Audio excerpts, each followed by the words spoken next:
So, Samir, quickly, if I only eat steak every day, steak, eggs, chicken, meat, Yes. and protein, Yes. will I survive?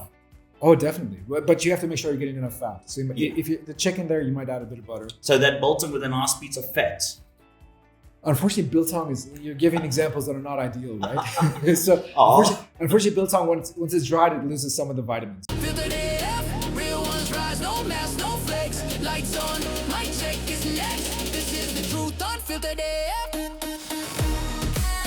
This is the truth, unfiltered AF. And we are back with another amazing show on Unfiltered AF. By now, you know that the AF stands for Authentic Founders. And today, I've got someone, Sameer Dossani, all the way from Canada, from India, from America, from South Africa, currently in South Africa. And I met Sameer through BNI. And Sameer has helped me in the transformation health-wise. To have mental clarity, to feel better, and a whole bunch of other stuff, some weight loss, and. And also what resonated with myself and Sameer was the fact that we spoke the same language in terms of eating just meat. Now, Sameer, welcome today, and it's such an honor and privilege for us having you on Unfiltered AF. And hearing your story, where you came from, your transformation. I know you come from a political background, but you have found what resonates with you and what makes you happy. So, Sameer, tell us more. Why just meat and not vegetables and all of the above? What is actually slowly killing us? It's a good question. I think the first thing to say about this, so let me just tell you in the context of my own journey, right? So you mentioned that I had a completely different career. I was looking at economics, I was looking at politics. And what I came to understand was the people I was debating, the George Bushes of the world, the Donald Trumps of the world, the Bill Clinton, whoever your enemy is today, they're not necessarily bad people. Maybe some of them are, but most of them aren't, right? They're stuck in these systems that are actually determining some results. So then I got interested in the system. What is the system? And I got interested in the question, what is the human body? Who are we? What kind of animals are we that we can so easily be manipulated? And what I came to understand very quickly was we're animals that are not fit for purpose. In other words, we are living in a world which we did not evolve to live in, right? And I think everyone who works in health or mental health and all these kind of things, everyone agrees with that much. But then the question becomes, okay, what does it mean to live fit for purpose? So for me, I started doing a PhD in anthropology, which I'm pretty much done with now. And I got really deep into this question of what does it mean to be human? I mean, it's such a fascinating question and we think we know the answer, but we don't. So I got into this, I got way deep into this, and I learned about 7 million years ago, humans started, or pre-humans, whatever we were before we were human, we started scavenging. So there were all these big cats. You look at the Flintstones, they were like the saber-toothed tigers and all this kind of stuff. Yeah. But you know, in the beginning, in the intro of that cartoon, there's a big saber-toothed tiger and so on. They're trying to, tigers and big cats, they can kill their prey obviously, but they cannot get into the bone and the marrow and that kind of stuff. That's why we have hyenas here in the bush, right? But at that time, maybe hyenas weren't, or we could compete with hyenas in terms of what you call scavenging. So humans were going down there, they were eating the fat. And they evolved to be the creatures that can eat fat as well as protein. Tigers, by the way, and cats, they can't eat so much fat as humans can. If you feed your cat a ribeye steak every day, they're not going to be happy. It's too much fat. You have to give them much leaner meat, okay? But humans, we need the fat, right? Once I came to understand this, then I started asking the question, okay, so what about vegetables? What vegetables were those folks eating? And I looked and I tried to find all the records. And because I was, at the time, I should say I was a vegetarian. I was a very strict vegetarian, okay? So I'm trying to find out what the vegetables, and I know vegetables. Every vegetable I was eating, I researched its history. It was only a few hundred or a few thousand years old. So no potatoes baked in the oven, nothing like that? No, potatoes are much, much later. So potatoes, we're talking about maybe 3,000 or 4,000 years ago. Oh, really? And humans have been around, genetically, we are identical to humans that were around 300,000 years ago. So less than, about what is that, 1%? 3,000 to 300,000? So 1% of the time eating potatoes. Maybe it's still okay to eat a potato now and then, but I didn't have any confirmation looking at that. So I started to think about this and I thought, what happens if I eat only meat for a little period of time? And to be honest, again, I was a strict vegetarian. I thought I would die. I thought I would get a heart attack, but my life at that time was not happy. And my family especially, if my own health sucks, I don't care. But my family, my wife, my daughter, they weren't thriving either. So I said, let me experiment on myself. I've seen photos of you before. Yeah. You started your journey as well. Yeah. And, if we permit it, we'll show some of them on the show. Yeah. Yeah. Yeah. Okay. No, for sure. I was overweight. I had issues, but it wasn't like I was. So the issues that I saw with my little girl, my daughter, I mean, she was like a stick. She couldn't put on weight. It was kind of just unnerving. And to be a father, it's like, you know how there's some kids who look like they'll just be blown away by a gust of wind, right? That wasn't a good feeling for me as a father. Okay.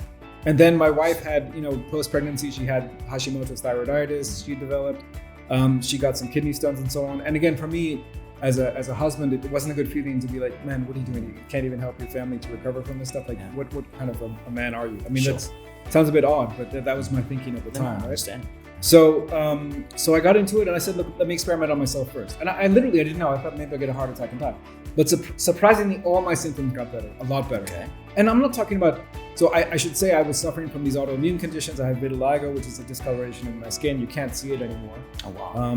But I had this massive thing. And the doctors all told me, I had it since I was age 12 or 13. The doctors all told me it's never going away. It's just there. And it started going away. But that was, my asthma, which also I'd had since I was a teenager. The doctor said, yeah, you'll have to carry around these little things. My little puff expired in 2018. I never got another one, right? Wow. So all these things that the doctors told me are impossible, they started to happen. Okay. And then I was concerned about my heart and so on. So I got heart scans. My heart was completely clean, even though my cholesterol was through the roof. Yeah? Okay. My cholesterol was through the roof only when I got thin. When I was still big, my cholesterol went down. Okay. But when I became lean, then I became something called a lean mass hyperresponder. That's another discussion. Okay. But I came to understand that the cholesterol is not really the bogeyman that it's made out to be in most cases. Let me put it that way. So I did the actual heart scans. My heart's clean, no issues of heart disease. Then I said, okay, well, let me help my family with this. I have my father-in-law who was suffering from some mental health issues at the time. I helped him with that. My partner and my daughter, we changed the way we eat. My daughter no longer looks, like that skinny kid who's going to be blown away by a gust of wind. She looks like a normal, healthy, 16-year-old now. Fantastic. So and my wife is also, she's doing great. Okay. So of course, not everyone, is as strict as I am about certain things. And that's fine. But at least we know the principles, right? Yeah. I can't tell you what to eat, but I can at least teach you the right material, the right information. Yes. And then you can make your own decision. If people still want to have salads, they still want to have broccoli, hey, it's not the end of the world. I think that those things in a small amount, if you're generally healthy, are probably fine. But if you're not healthy, I would suggest maybe we especially start with the carbs, the carb-heavy vegetables, we get rid of those. Okay. And then if you still want to get better health, then we can get rid of some of the non-carb-heavy vegetables as well. For example, all these things have anti-nutrients. So broccoli, for example, is known to attack the thyroid. Oh, really? I was just about to ask. Yeah. So why not broccoli? Yeah, so broccoli and cabbage, these things are called goitrogenic vegetables. They're known to be associated with goiter. Goiter is a situation where the thyroid gland gets very enlarged, right? So these are the anti-nutrient in them attacks the thyroid. So we need to be very careful. But the thyroid is a master hormonal gland. It's really in charge of a lot of things, right? Yeah. Then you have things like lectins. Lectins are in seeds, nuts, and so on. Lectins are really not good for the gut. And a lot of these diets, they eat nuts. Yeah, no, it's a shame. So again, like I'm not against. There's a doctor I've interviewed, Dr. Manushi. You can check her out in my podcast. She has a book called No Food Off Limits. And I agree with that principle, but you have to understand that the principle is in a context. So if you are a certain kind of person who is not reacting to lectins, who doesn't have any gut issues, you could probably have a little bit of nuts sometimes. Okay. But the problem is you go on these keto diets and people are pouring almond flour into everything. Yeah. Or almond milk. Almond milk, almond flour. I mean, these things will, for many people, they just make symptoms worse, right? Oh, really? Okay. So you have to be very careful, especially the kind of things that we're concerned about, autoimmune symptoms, gut symptoms. And then mental health as well. I think in our, being professionals, I think there's a lot of stress that we have to learn. And I think the art of being an entrepreneur, in part, is learning how to deal with constant change and constant high stress situations, right?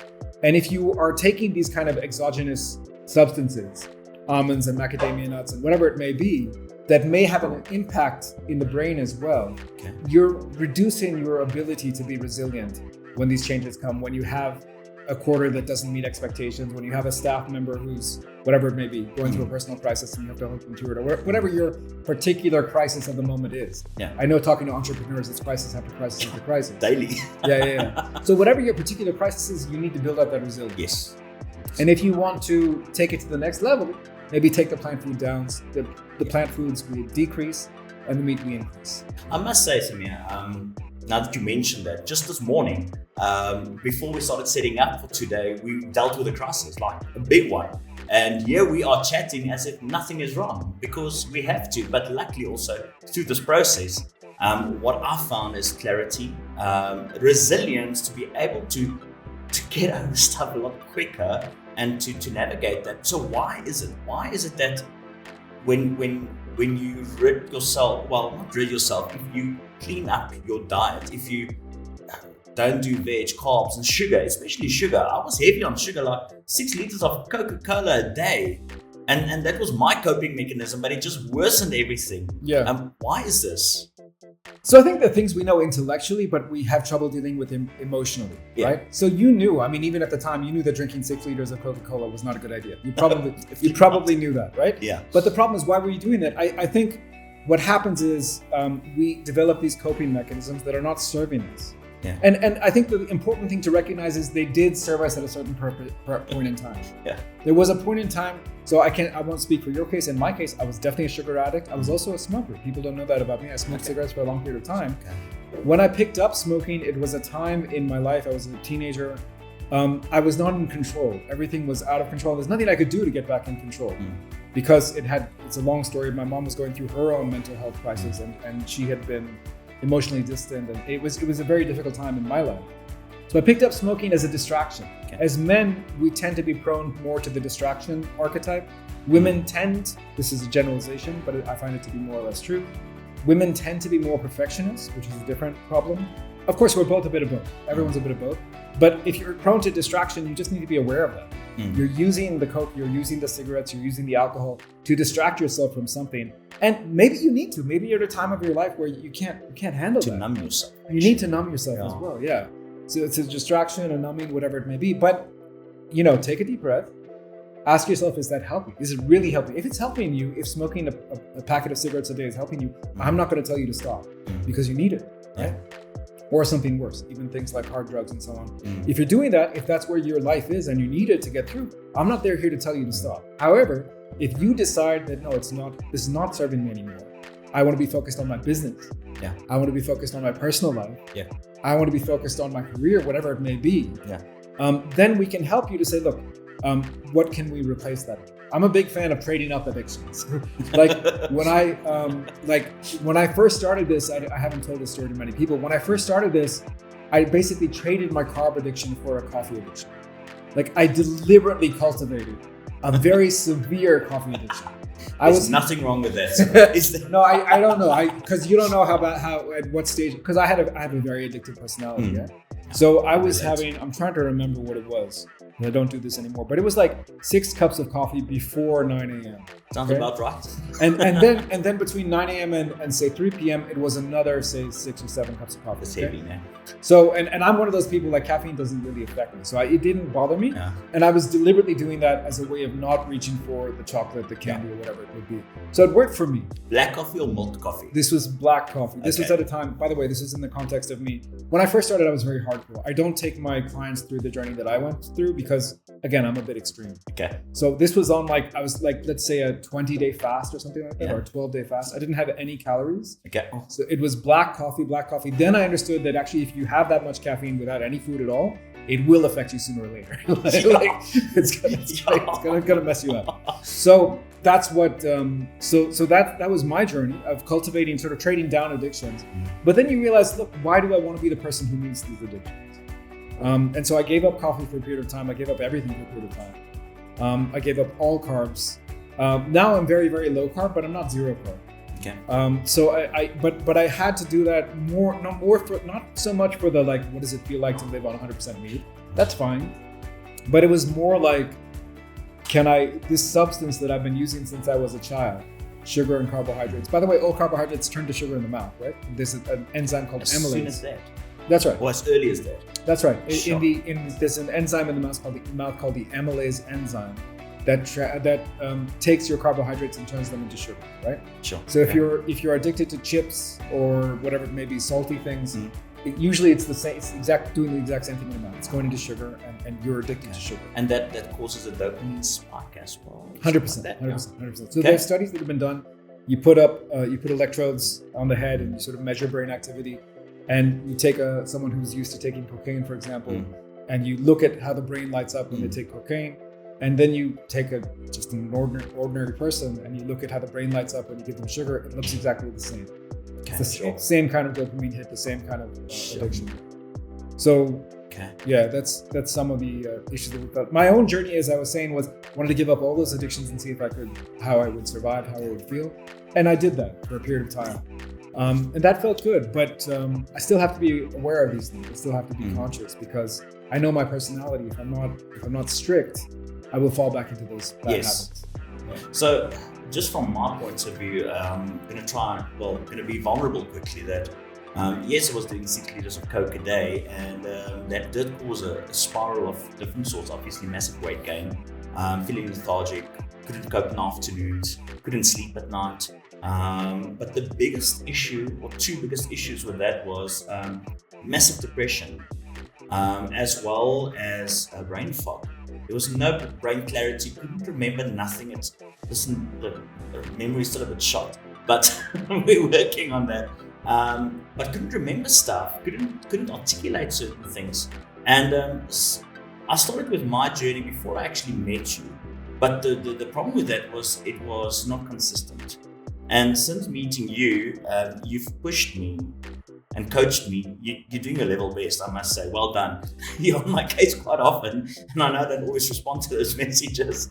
But I know there's that accountability as well. But I need to chat with Sameer and say, listen, I didn't have a good week, and that brought consistency with. So the component of depression and brain fog and mental clarity that has improved immensely. And I can actually feel when I do regress a little bit again, go into carbs or sugar, because every now and then, it's like, okay, coping mechanisms are done. Let's reach for a chocolate or whatever the case might be, like once every month or whatever the case might be. The next 2 days, it feels like there's brain fog again. So So this is fascinating stuff. I mean, I think what we've taught you, and listen, I'm just here to guide you. You're learning all this stuff yourself. You're doing all this stuff yourself. So I think you have to give yourself a lot of the credit here, right? But what we're teaching everyone is to be more self-aware. Because in the early days, now I'm not necessarily talking about last year when you were drinking a Coke, but I'm talking about like maybe 10 years ago. You did not connect the brain fog or the depression. You didn't necessarily connect that with the Coca-Cola, right? Is that correct? No, well, never thought about that. Yeah, you never really thought about it, right? So what we're teaching people, and I think it's difficult, especially when we're teenagers or when we're in our 20s, it's quite difficult to understand, okay, what exactly is going on? It's just a feeling and a response. I feel tired, I'm going to reach for a chocolate, whatever it may be. I feel bored, I'm going to pick up the phone, right? But I think what we try and cultivate is a kind of, it's almost a religious sense of like self-awareness. This is what all religions teach. I mean, I'm very familiar with Buddhism, for example, but in the case of Buddhism, we teach that if you understand the body, you sort of understand everything. You understand God, you understand everything, right? And so if you can sort of say, why am I feeling this? What's going on? Is that really what I want? Is that really what I need? Or is there something else, right? Once you can begin to, once there's a phrase by a man called Viktor Frankl, and I think it's something, I'm going to get it wrong, but it's between action and reaction, between thought and response, there is a moment. And in that moment is freedom, right? In other words, if you just feel the pull of the sugar and you reach for it, you have no freedom, you're in jail, right? But if you just take a second, let's say you do the exact same thing. To an outsider, it looks exactly the same. But you just take a second and you say, oh, I feel like reaching for the Mars bar, or whatever it is, the Cadbury's, yeah? If you say, do I really want that? You say, yeah, I really want it, and you go for it. In that second, you have made the decision, you made the conscious decision. To the outsider, it looks the same. But the difference between the two people is the difference between a prisoner and a free person. Exactly. Yeah. Exactly. So Sameer, as we conclude this, you've got the health dialectic. Why modernity? I'm Afrikaans, okay. Why modernity makes us sick and how ancestral living can heal. In a couple of short words, please explain that to us. It's exactly what I started with. So again, the question is, we are not fit for purpose. We are living in a world, especially with mobile phones, especially with, again, carbs around every corner. We're living in a world that can give us all this pleasure. And we are bodies that are designed to maximize pleasure in certain ways, because when you look ancestrally, if you find some honey or whatever it is, there's a huge advantage to eating all that right away. It's going to turn into fat.